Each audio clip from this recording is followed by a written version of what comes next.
सुप्रभात बच्चों, हिंदी कक्षा में आप सभी का स्वागत है। बच्चों, कल हम लोगों ने लयलध्य जी द्वारा रचित वाक्य पढ़े और आज उसके शेष बचे हुए वाक्य जो हैं उनको हम लोग पढ़ेंगे। आई सीधी राह से गई न सीधी राह, सूक्ष्म सेतु पर खड़ी थी बीत गया दिन आह, जेब टटोली कौड़ी न पाई मांझी को दूं क्या उतराई। तो कवित्री कहती है कि मैं सीधे रास्ते से इस संसार में आई थी, मतलब कि जब मेरा जन्म हुआ तो मैं बहुत सीधी सरल थी और यहाँ पर आने के बाद मैंने उस सरल मार्ग को छोड़ दिया और सीधी राह पर चल नहीं सकी, मतलब कि सांसारिक मोह माया और बंधनों में पड़कर हित अहित लोभ के में पड़कर मैं सीधी राह पर नहीं चल पाई। सूक्ष्म सेतु पर खड़ी थी बीत गया दिन आह।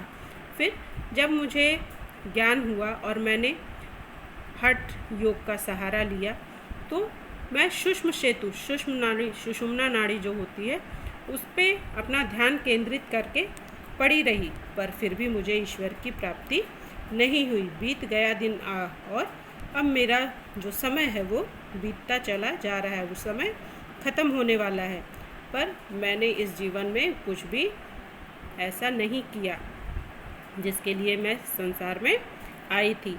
जेब टटोली कौड़ी न पाई मांझी को दूं क्या उतराई। और फिर अब जब मुझे यहाँ से जाना है तो मैं अपनी जेब टटोलती हूँ तो मुझे उसमें एक कौड़ी भी नहीं मिलती है। कहने का अर्थ है कि मैंने अभी तक कोई भी ऐसा कार्य नहीं किया जो कि मेरे साथ मेरे पास रहे। मांझी को दूं क्या उतराई, मांझी को दूं क्या उतराई का मतलब है कि जब इस संसार से मैं पार होकर ईश्वर के पास जाऊंगी और परमात्मा मुझसे मेरे कर्मों का हिसाब मांगेंगे तो मेरे पास अपने कर्मों का हिसाब देने के लिए एक कौड़ी भी नहीं है, कुछ भी नहीं है, तो मैं जाके उतराई के रूप में उस मांझी को क्या बतलाऊंगी। चलिए बच्चों, अगला देखते हैं। थल थल में बसता है शिव ही, भेद न कर क्या हिंदू मुसलमान, ज्ञानी है तो स्वयं को जान, वही है साहिब से पहचान।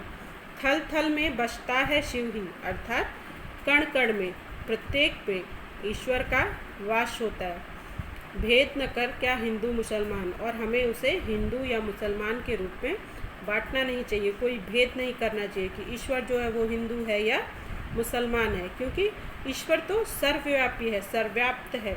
उसे हम लोगों ने हिंदू मुसलमान आदि नामों में बांट दिया है, पर ईश्वर जो है वो कण कण में बसता है। ज्ञानी है तो स्वयं को जान, और अगर तू ज्ञानी है, तेरे अंदर इतनी समझ है, तो तू अपने आप को पहचान, स्वयं को पहचान, अपने कर्मों पर ध्यान दे। और यदि तू स्वयं को पहचान लेता है, अपने आप को पहचान लेता है, तो वही सच्चे अर्थों में ईश्वर से पहचान है।